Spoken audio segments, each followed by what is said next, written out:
जरा 21 साल के युवाओं की कल्पना कीजिए। पहले ने अभी अभी 3 साल लगाकर और करीब 3 लाख रुपए खर्च करके अपनी ग्रेजुएशन की डिग्री पूरी की है। और अब वो महीनों तक इंटरव्यू देने के बाद किसी ऑफिस में 18,000 रुपए महीने की डेस्क जॉब कर रहा है। वहीं दूसरी तरफ जो दूसरा युवा है वो 35,000 फीट की ऊंचाई पर है, मतलब पेरिस या दोहा की किसी फ्लाइट में काम कर रहा है और महीने के 2 लाख रुपए कमा रहा है। और वो भी एकदम टैक्स फ्री। बिल्कुल टैक्स फ्री। और सबसे हैरानी की बात जानते हैं क्या है? इस दूसरे युवा ने 12वीं के बाद कोई पारंपरिक 3 साल की डिग्री नहीं की है। उसने सिर्फ 1 साल का पार्ट टाइम कोर्स किया है। तो आज की हमारी इस गहन चर्चा में हम इसी बात की तहकीकात कर रहे हैं कि आखिर ये मुमकिन कैसे हो रहा है। ये सिर्फ एक कहानी नहीं है, मतलब ये आज के एविएशन और हॉस्पिटैलिटी सेक्टर की एक बहुत बड़ी सच्चाई है। अक्सर लोग सोचते हैं कि एक सुरक्षित करियर का मतलब है कि 12वीं करो, फिर 3 या 4 साल का कोई डिग्री कोर्स और फिर नौकरी की तलाश शुरू करो। हाँ, वही घिसा पिटा रास्ता। राइट। लेकिन आज का जो हमारा सोर्स मटेरियल है, जो कि वडोदरा के विंग्स इंस्टीट्यूट के ट्रेनिंग प्रोग्राम्स, उनके लेटेस्ट एआई टूल्स, सिलेबस और उनके प्लेसमेंट रिकॉर्ड्स पर आधारित है, वो एक बिल्कुल अलग ही तस्वीर पेश करता है। सही कहा।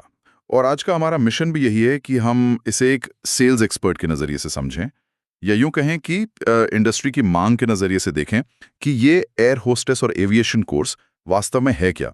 हम ये गहराई से देखेंगे कि 12वीं पास या फिर 12वीं में कम अंक पाने वाले छात्रों के लिए सिर्फ विंग्स इंस्टीट्यूट ही क्यों एक इतना बेहतरीन लॉन्च पैड बन रहा है। मतलब आखिर ये कैसी प्रैक्टिकल ट्रेनिंग है जो इन युवाओं को सीधे अंतर्राष्ट्रीय एयरलाइंस में पहुंचा रही है। चलिए इसे समझते हैं। बिल्कुल। अगर हम इसे व्यापक संदर्भ में देखें, खासकर इंडस्ट्री के सेल्स और रिक्रूटमेंट के नजरिए से, तो एयरलाइंस या 5 स्टार होटल्स आज किसी की डिग्रियों के पन्ने नहीं पलट रहे हैं। नहीं, तो वो क्या देखते हैं? वो इंटरव्यू में एक बहुत ही सीधा सवाल पूछते हैं कि क्या आप पहले दिन से हमारे कस्टमर्स को संभाल सकते हैं। मतलब उन्हें थ्योरी रटने वाले छात्र नहीं चाहिए, उन्हें वो लोग चाहिए जो डे 1 रेडी हो। डे 1 रेडी, ये टर्म काफी दिलचस्प है। तो चलिए इस डे 1 रेडी वाले कॉन्सेप्ट को थोड़ा और गहराई से समझते हैं। मैंने जब विंग्स इंस्टीट्यूट का सिलेबस देखा तो सबसे पहली चीज जिसने मेरा ध्यान खींचा वो था इनका कोर्स स्ट्रक्चर। 12वीं के बाद जहां छात्र 3 साल की बीबीए या बीकॉम में उलझ जाते हैं, वही विंग्स सिर्फ 1 साल का पार्ट टाइम डिप्लोमा दे रहा है, वो भी रोजाना सिर्फ 4 घंटे की क्लास। और उनका दावा ये है कि ये एक 5-in-1 एडवांटेज है। हाँ, और ये 5-in-1 कोई मार्केटिंग गिमिक नहीं है, मतलब ये सच में काम करता है। एक ही फीस और एक ही साल के अंदर छात्र 5 अलग-अलग सेक्टर्स की ट्रेनिंग ले रहे हैं। 5 सेक्टर्स? कौन कौन से? इसमें शामिल है आपका cabin crew, ground staff, hotel management, travel management और CRS यानी कंप्यूटराइज्ड रिजर्वेशन सिस्टम। अरे वाह, ये तो मुझे बिल्कुल एक स्विस आर्मी नाइफ की तरह लग रहा है। स्विस आर्मी नाइफ, हाँ, ये अच्छा उदाहरण है। मतलब अगर एविएशन सेक्टर में उस समय भर्तियां कम हैं तो छात्र होटल मैनेजमेंट में जा सकता है, अगर वहां नहीं तो वो ग्राउंड स्टाफ या ट्रैवल मैनेजमेंट में अपना करियर बना सकता है। उनके पास सिर्फ एक हथियार नहीं है, बल्कि वो इंडस्ट्री की हर स्थिति और अलग-अलग नौकरियों के लिए पूरी तरह से तैयार हैं। स्विस आर्मी नाइफ वाला ये नजरिया बिल्कुल सटीक है, लेकिन जो चीज इस 1 साल के कोर्स को सबसे अलग बनाती है वो है इसका ROI यानी रिटर्न ऑन इन्वेस्टमेंट। राइट, पैसे की बात। बिल्कुल। अगर आप एक 3 साल की सामान्य डिग्री की बात करें तो छात्र लाखों रुपए खर्च करके 12 से 18,000 की शुरुआती सैलरी पर अटक जाता है। लेकिन विंग्स इंस्टीट्यूट के दस्तावेज बताते हैं कि इस 1 साल के कोर्स के बाद 18 या 19 साल का युवा घरेलू एयरलाइंस में 35,000 से 50,000 रुपए तक आसानी से कमा सकता है। 50,000 तक? वो भी घरेलू एयरलाइंस में? हाँ, और अगर वो कतर एयरवेज या एमिरेट्स जैसी किसी अंतर्राष्ट्रीय एयरलाइंस में सिलेक्ट हो जाता है तो ये आंकड़ा 1.5 लाख से 3 लाख रुपए तक जाता है। रुकिए 1 मिनट, यहाँ मुझे आपको थोड़ा रोकना होगा। जी बताइए। क्योंकि कोई भी सामान्य इंसान जब ये सुनेगा तो उसे ये बात हजम नहीं होगी। 1.5 से 3 लाख रुपए, वो भी एक 18 या 19 साल के युवा के लिए जिसकी योग्यता सिर्फ 12वीं पास है। ये थोड़ा ज्यादा नहीं हो गया? सुनने में ऐसा लगता है, लेकिन मेरा मतलब है कि कतर एयरवेज जैसी दुनिया की टॉप एयरलाइन किसी टीनेजर को इतने पैसे क्यों देगी, जबकि वो 25-26 साल के किसी अनुभवी इंसान को कम सैलरी में हायर कर सकती है। यहाँ बात सच में दिलचस्प हो जाती है। ये एक बहुत ही तार्किक सवाल है और इसका जवाब इस बात में छिपा है कि एयरलाइंस वास्तव में खरीद क्या रही हैं। वो किसी की उम्र या डिग्री का पैसा नहीं दे रही। अच्छा, तो वो किस चीज का पैसा दे रही है? देखिए, अंतर्राष्ट्रीय एयरलाइंस जब किसी केबिन क्रू को हायर करती हैं, तो वो सिर्फ चाय या कॉफी सर्व करने वाले को नहीं ढूंढ रही। वो एक ऐसे व्यक्ति को हायर कर रही हैं जो एक अलग देश में जाकर बस सके, हर दिन अलग-अलग टाइम जोन में काम कर सके और सबसे जरूरी बात, जो आपातकाल में एक सेफ्टी प्रोफेशनल की तरह काम करे। कम उम्र के युवा नई परिस्थितियों और इस अनिश्चित लाइफस्टाइल में खुद को बहुत जल्दी ढाल लेते हैं। तो आपका मतलब है कि एयरलाइंस को वो लचीलापन और वो ऊर्जा चाहिए जो 18-19 साल के युवा में कूट-कूट कर भरी होती है। बिल्कुल, लेकिन सिर्फ ऊर्जा से काम नहीं चलता और यहीं पर बात आती है सिर्फ विंग्स इंस्टीट्यूट की। एयरलाइंस उन युवाओं को लाखों रुपए देते हैं जिनके पास वो खास ट्रेनिंग हो जो उनके काम आ सके। हाँ, सोर्स मटेरियल में इनके इंफ्रास्ट्रक्चर का बहुत विस्तार से जिक्र है। वडोदरा के कैंपस में इनके पास गुजरात का इकलौता 24 seater Airbus A330 mock cabin है। जी बिल्कुल। जब मैंने तस्वीरें देखी तो ये बिल्कुल असली एयरक्राफ्ट जैसा लग रहा था। असली सीटें, असली ओवरहेड बिन्स, सब कुछ एकदम रियल। इसके साथ ही एक 5 स्टार होटल जैसी कमर्शियल किचन है, फाइन डाइन रेस्टोरेंट की प्रैक्टिस के लिए पूरा एरिया है और यहाँ तक कि मैक और लैक्मे प्रोडक्ट्स से लैस एक प्रोफेशनल मेकअप स्टूडियो भी है। बिल्कुल। लेकिन मैं ये समझना चाहता हूँ कि इस सब का असली फायदा क्या है। मतलब क्या ये सिर्फ ब्रोशर में अच्छी तस्वीरें लगाने के लिए है? यहीं से तो असल कहानी शुरू होती है। ये जो मॉक केबिन है, ये सिर्फ दिखावे के लिए नहीं है। जब कोई छात्र वहां बैठता है तो वो सिर्फ किताबों से थ्योरी नहीं रट रहा होता। एविएशन में एक बहुत ही सख्त नियम होता है जिसे 90 सेकंड इवैक्यूएशन रूल कहते हैं। 90 सेकेंड इवैक्यूएशन रूल? हाँ, फेडरल एविएशन एडमिनिस्ट्रेशन यानी FAA का नियम है कि किसी भी आपात स्थिति में, चाहे आग लगी हो या क्रैश लैंडिंग हो, पूरे एयरक्राफ्ट को 90 सेकंड के अंदर खाली कराना होता है। 90 सेकेंड मतलब 1.5 मिनट के अंदर 200 से 300 लोगों को बाहर निकालना। बिल्कुल। अब सोचिए 35,000 फीट की ऊंचाई पर अगर इंजन में आग लग जाए तो इंसान की स्वाभाविक प्रतिक्रिया क्या होती है? पैनिक, लोग दहशत में आ जाएंगे। एग्जैक्टली लोग चीखने लगते हैं, भागने की कोशिश करते हैं। ऐसे में आप एक किताब पढ़कर या क्लासरूम में बैठकर ये नहीं सीख सकते कि 300 घबराए हुए यात्रियों को 90 सेकंड में कैसे बाहर निकालना है। सही बात है। विंग्स के छात्र इस मॉक केबिन में उस दहशत वाले माहौल की लाइव प्रैक्टिस करते हैं। आग बुझाने से लेकर पानी में लैंडिंग के समय लाइफ जैकेट के इस्तेमाल तक और किसी यात्री को हार्ट अटैक आ जाने पर CPR देने तक। ओह, तो इसका मतलब है कि वे अपने दिमाग को नहीं बल्कि अपने शरीर को ट्रेन कर रहे हैं। इसे ही मसल मेमोरी कहते हैं। जब आप 50 या 100 बार उस डमी एयरक्राफ्ट के दरवाजे को खोलने और लोगों को बाहर निकालने की प्रैक्टिस कर चुके होते हैं, तो असली आपातकाल में आपका शरीर बिना सोचे अपने आप सही कदम उठाने लगता है। आपकी घबराहट खत्म हो जाती है। और यही बात एयरलाइंस को पसंद आती है ना? एक सेल्स के नजरिए से देखें तो एयरलाइंस ऐसे छात्रों को इसलिए चुनती हैं क्योंकि उन्हें ABCD से सब कुछ सिखाना नहीं पड़ता। आपने बिल्कुल सही नब्ज पकड़ी है। एयरलाइंस विंग्स के छात्रों को इसलिए हाथों हाथ लेती हैं क्योंकि इससे उनका ट्रेनिंग का बहुत बड़ा खर्च और महीनों का समय बच जाता है। इसके अलावा विंग्स के छात्रों के पास पहले से ही एविएशन सिक्योरिटी, पॉश और फर्स्ट एड के सर्टिफिकेशन होते हैं। एयरलाइन के लिए ये एक रेडी टू यूज एसेट है। ये सब सुनकर तो लगता है कि जैसे इन्होंने पूरी इंडस्ट्री को हैक कर लिया है। लेकिन एक मिनट, यहाँ एक बहुत बड़ी अड़चन है। क्या अड़चन? देखिए, आग बुझाना या इमरजेंसी इवैक्यूएशन सीखना एक बात है, लेकिन अगर हम जमीनी हकीकत की बात करें, खासकर गुजरात जैसे राज्य में, तो बहुत से छात्र गुजराती या हिंदी मीडियम स्कूलों से आते हैं। बिल्कुल। अब एक लड़का जो दाहोद या किसी छोटे गांव से आया है, वो मॉक कैबिन में तो बहुत अच्छा प्रदर्शन कर सकता है, लेकिन जब बात कतर एयरवेज या इंडिगो के हाई प्रोफाइल अंग्रेजी इंटरव्यू की आती है, तो अच्छे के पसीने छूट जाते हैं। ये सच है। एक मॉक कैबिन आपको फर्राटेदार अंग्रेजी बोलना या इंटरव्यू का आत्मविश्वास कैसे सिखा सकता है? ये शायद इस पूरी प्रोसेस की सबसे बड़ी चुनौती है। और विंग्स इंस्टीट्यूट का इसका समाधान मुझे उनके पूरे सिलेबस में सबसे ज्यादा दिलचस्प लगा। अच्छा। बना लिया है। उनके पास भारत का पहला 5 टूल AI सूट है। हाँ, मैंने सोर्स मटेरियल में इस 5 टूल AI सूट के बारे में पढ़ा था।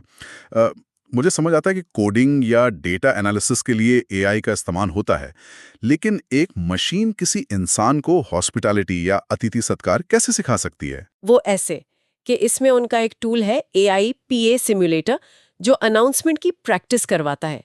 सोर्स के मुताबिक ये चेक करता है कि बोलने की स्पीड 130 से 150 शब्द प्रति मिनट है या नहीं। अब ये 130 से 150 WPM का क्या चक्कर है? मतलब क्या तेज या धीरे बोलने से इतना फर्क पड़ता है? इसका सीधा संबंध मनोविज्ञान और इंसानी दिमाग के काम करने के तरीके से है। मान लीजिए किसी फ्लाइट में टर्बुलेंस आ गया या कोई मेडिकल इमरजेंसी है। अगर केबिन क्रू 180 शब्द प्रति मिनट की तेज स्पीड से अनाउंसमेंट करेगा तो दहशत में बैठे यात्रियों को कुछ समझ नहीं आएगा और पैनिक और बढ़ जाएगा। हाँ, वो तो एकदम मशीन गन की तरह लगेगा। बिल्कुल। और दूसरी तरफ अगर क्रू 100 शब्द प्रति मिनट से कम स्पीड पर रुक रुक कर बोलेगा तो यात्रियों को लगेगा कि क्रू खुद घबराया हुआ है और स्थिति उनके नियंत्रण से बाहर है। ओह, अच्छा। 130 से 150 WPM वो मनोवैज्ञानिक स्वीट स्पॉट है जो एक शांत लेकिन अधिकारपूर्ण आवाज का एहसास दिलाता है। ये यात्रियों को यह विश्वास दिलाता है कि सब कुछ नियंत्रण में है। तो ये AI टूल करता क्या है इसमें? AIPS सिम्युलेटर छात्र की आवाज को सुनता है और उन्हें तब तक प्रैक्टिस करवाता है जब तक उनकी वोकल कॉर्ड्स इस सटीक लय को पकड़ नहीं लेती। ये तो सच में कमाल का मैकेनिज्म है। लेकिन इंटरव्यू के डर का क्या? मैंने इसमें एक AI इंटरव्यू कोच के बारे में भी पढ़ा। राइट। सोर्स में लिखा है कि ये सेंटिमेंट एनालिसिस करता है। ओके। अब एक मशीन सिर्फ आवाज सुनकर किसी की घबराहट कैसे पकड़ देती है? देखिए, सेंटिमेंट एनालिसिस एक बहुत ही एडवांस्ड तकनीक है। जब कोई छात्र इस AI कोच के सामने इंटरव्यू की प्रैक्टिस करता है तो मशीन उसके चेहरे के हाव भाव, उसकी आंखों का मूवमेंट और उसकी आवाज की टोन का मूल्यांकन करती है। जब हम घबराए हुए होते हैं तो हमारी आवाज में एक हल्का सा कंपन होता है या हम मतलब जैसे फिलर वर्ड्स का बहुत ज्यादा इस्तेमाल करते हैं। AI इन सब चीजों की गिनती करता है और रियल टाइम फीडबैक देता है। मतलब ये एक ऐसा पर्सनल बैटिंग कोच हो गया जो 24 घंटे 7 दिन आपके साथ है। बिल्कुल। अगर आप रात के 2 बजे भी इंटरव्यू की प्रैक्टिस करना चाहते हैं तो ये मौजूद है। और सबसे बड़ी बात, एक इंसान शायद आपको 10 बार गलती करने पर जज करने लगे, फ्रस्ट्रेट हो जाए, लेकिन ये AI कोच बिना थके, बिना आपको कोई ताना मारे, आपको तब तक प्रैक्टिस करवाता है जब तक आपका हर जवाब एकदम परफेक्ट नहीं हो जाता। आपका ये बैटिंग कोच का उदाहरण बहुत अच्छा है, लेकिन इस पूरी प्रक्रिया में एक और दीवार है जिसे पार करना होता है, और वो है आपका रिज्यूमे। रिज्यूमे, उसमें क्या दिक्कत है? इंडस्ट्री का एक बहुत ही कड़वा सच है जिसे बहुत कम छात्र जानते हैं। आज के समय में बड़ी कंपनियों और एयरलाइंस में 75% CV किसी इंसान की टेबल तक पहुंचने से पहले ही रिजेक्ट हो जाते हैं। 75%? मतलब 100 में से 75 लोग तो रेस शुरू होने से पहले ही बाहर हो जाते हैं। बिल्कुल। और ऐसा इसलिए होता है क्योंकि कंपनियां अब CV छांटने के लिए ATS यानी एप्लीकेंट ट्रैकिंग सिस्टम बॉट्स का इस्तेमाल करती हैं। अगर मैं इसे एक उदाहरण से समझाऊं तो ATS एक VIP क्लब के उस बेहद सख्त बाउंसर की तरह है जो दरवाजे पर खड़ा है। ये दिलचस्प है, बताइए कैसे? अगर आपने सही कपड़े नहीं पहने हैं, इस मामले में अगर आपके रिज्यूमे में इंडस्ट्री के बिल्कुल सटीक कीवर्ड्स नहीं हैं, जैसे DGCA रेगुलेशंस, सेफ्टी प्रोटोकॉल्स या कस्टमर सेंटिमेंट रेजोल्यूशन, तो वो बाउंसर आपके CV को सीधा कचरे के डिब्बे में डाल देगा। बाप रे। अंदर बैठे HR मैनेजर को कभी पता भी नहीं चलेगा कि आप दरवाजे पर आए थे। विंग्स का जो तीसरा टूल है, AI रेज्यूमे बिल्डर, वो यही काम करता है। वो सुनिश्चित करता है कि छात्र का रेज्यूमे पूरी तरह से ATS के अनुकूल हो और उस बाउंसर को आसानी से चकमा देकर HR के हाथ तक पहुंच जाए। अब मुझे वो पूरी तस्वीर साफ हो रही है। एक तरफ आप असली मॉक केबिन में मसल मेमोरी बना रहे हैं, आग बुझाना सीख रहे हैं, और दूसरी तरफ AI की मदद से आप अपनी आवाज, अपने हाव भाव और अपने रेज्यूमे को इतना तराश रहे हैं कि कोई कंपनी आपको रिजेक्ट ही ना कर सके। यही कारण है कि विंग्स इंस्टीट्यूट का प्लेसमेंट रिकॉर्ड इतना मजबूत है। थ्योरी और प्रैक्टिकल का ये ऐसा संगम है जिसे भेद पाना बहुत मुश्किल है। और शायद यही वजह है कि सोर्स मटेरियल में जो सफलता की कहानियां दी गई हैं वो इतनी प्रभावशाली हैं। वे दावा करते हैं कि उनके पास 100% प्लेसमेंट असिस्टेंस है और 5000 से ज्यादा पूर्व छात्रों का एक बहुत बड़ा नेटवर्क है। चलिए इन कहानियों पर थोड़ी बात करते हैं। बिल्कुल, क्योंकि अंत में सारी तकनीक और इंफ्रास्ट्रक्चर का मूल्यांकन इसी बात पर होता है कि क्या इससे सच में लोगों की जिंदगी बदल रही है। सही कहा। इसमें आनंद देसाई की कहानी है, जो विंग से ट्रेनिंग लेने के बाद आज दुनिया की सबसे शानदार एयरलाइंस में से एक कतर एयरवेज में केबिन क्रू के तौर पर काम कर रही हैं। और फिर मोहम्मद फहद दीवान की कहानी भी है। मोहम्मद फहद की कहानी इसलिए भी खास है क्योंकि जब उन्होंने शुरुआत की थी तब अंग्रेजी भाषा उनके लिए एक बहुत बड़ी कमजोरी थी। अच्छा। हाँ, लेकिन विंग्स की ट्रेनिंग से उन्होंने अपनी इस कमजोरी को दूर किया और आज वे केबिन क्रू नहीं बल्कि भारत के सबसे व्यस्त एयरपोर्ट्स में से एक पर इंडिगो के ग्राउंड ऑपरेशंस की कमान संभाल रहे हैं। वाह। ये उस स्विस आर्मी नाइफ वाले पहलू को साबित करता है कि अगर आप हवा में नहीं उड़ रहे हैं तो जमीन पर भी आपके लिए बेहतरीन करियर मौजूद है। लेकिन इन सब में जिस एक कहानी ने मुझे व्यक्तिगत रूप से सबसे ज्यादा छुआ वो है रवि की कहानी। रवि की कहानी। रवि गुजरात के दाहोद जैसे छोटे शहर से आते हैं और सबसे बड़ी चुनौती ये थी कि रवि को अपना परिचय देने में भी हकलाहट होती थी। अब सोचिए, आप एक ऐसे इंडस्ट्री में जाने का सपना देख रहे हैं जहां हर दिन आपको हजारों अनजान लोगों से बात करनी है, उन्हें शांत करना है, उनकी समस्याएं सुलझानी है। सही बात है। वहां हकलाने वाला एक छात्र कैसे टिक पाएगा? ये किसी भी सामान्य इंसान के लिए एक नामुमकिन सा लक्ष्य लग सकता है। हाँ, लेकिन विंग्स ने रवि को हार नहीं मानने दी। पूरे 8 महीने तक हर दिन रवि ने उस एआई कोच के साथ लगातार प्रैक्टिस की, कैम्ब्रिज इंग्लिश ट्रेनिंग के जरिए अपने शब्दों पर पकड़ बनाई। और उस मेहनत का नतीजा क्या हुआ? दाहोद के उस लड़के ने, जिसे अपना नाम बोलने में भी झिझक होती थी, भारत की सबसे बड़ी एयरलाइन इंडिगो का इंटरव्यू अपने पहले ही प्रयास में क्लियर कर लिया। ये वाकई कमाल है। ये कहानी सिर्फ एक नौकरी मिलने की नहीं है, ये इस बात का सबूत है कि सही मार्गदर्शन, सही इंफ्रास्ट्रक्चर और सही तकनीक के तालमेल से इंसान का बैकग्राउंड क्या है, वो किस स्कूल से पढ़ा है, ये सब एकदम बेमानी हो जाता है। और अगर हम इस पूरी चर्चा के धागों को एक साथ जोड़ें तो एक बात बिल्कुल स्पष्ट उभर कर आती है। विंग इंस्टीट्यूट का यह 1 वर्षीय कोर्स केवल एक सर्टिफिकेट बांटने की कोई फैक्ट्री नहीं है, ये एक पूर्ण ट्रांसफॉर्मेशन है। बिल्कुल। ये 12वीं पास या यहाँ तक कि कम अंक लाने वाले छात्रों को उनके सपनों की उड़ान तक ले जाने का एक बहुत ही ठोस और वैज्ञानिक रूप से तैयार किया गया रास्ता है। एयरबस A330 मॉक केबिन की रियल लाइफ ट्रेनिंग से लेकर एडवांस्ड एआई टूल से 130 WPM की परफेक्ट आवाज तैयार करने तक, हर एक चीज सिर्फ एक ही अंतिम लक्ष्य के लिए डिजाइन की गई है, और वो है एक शानदार करियर। तो जो करियर वाला जीपीएस नेविगेशन अक्सर 12वीं के बाद धुंधला हो जाता है, विंग्स इंस्टीट्यूट न सिर्फ उसे वापस ट्रैक पर ला रहा है बल्कि पारंपरिक डिग्री के 3 साल वाले लंबे और थकाऊ रास्ते की जगह एक फास्ट ट्रैक एक्सप्रेस पे दे रहा है। बिल्कुल, एक ऐसा एक्सप्रेसवे जहां मंजिल और भी ज्यादा खूबसूरत है। लेकिन इस पूरी चर्चा के अंत में एक ऐसा विचार है जो मेरे दिमाग में लगातार घूम रहा है। क्या विचार? हम देख रहे हैं कि विंग्स इंस्टीट्यूट के छात्र उस 5 टूल एआई सूट का उपयोग करके ह्यूमन टच और सहानुभूति वाली सेवाएं देना सीख रहे हैं। एक मशीन, मतलब एक कंप्यूटर प्रोग्राम, इंसानों को ये सिखा रहा है कि दूसरे इंसानों से बात करते समय कितनी मुस्कुराहट होनी चाहिए, आवाज में कितनी नमी होनी चाहिए और शब्दों की गति कितनी होनी चाहिए। ये एक बहुत ही गहरा और थोड़ा बेचैन करने वाला विचार है ना? सोचने वाली बात यह है कि भविष्य में जब एआई हमारे कम्युनिकेशन, हमारी घबराहट और हमारे चेहरे के हर एक सूक्ष्म भाव को इतनी सटीकता से मापने लगा है, तो क्या एक दिन ऐसा आएगा जब हॉस्पिटैलिटी इंडस्ट्री में परफेक्ट सर्विस की परिभाषा कोई इंसान नहीं बल्कि मशीनें तय करेंगी?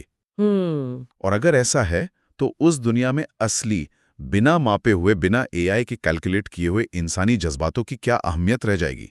ये एक ऐसा विचार है जो एविएशन के भविष्य को देखने का नजरिया बदल सकता है। ये निश्चित रूप से हॉस्पिटैलिटी के भविष्य को देखने का नजरिया पूरी तरह से बदल देने वाला सवाल है। तो जो लोग सुन रहे हैं, अगली बार जब कोई फ्लाइट में बैठता है और एयरक्राफ्ट के दरवाजे पर एक बेहतरीन, शांत और आत्म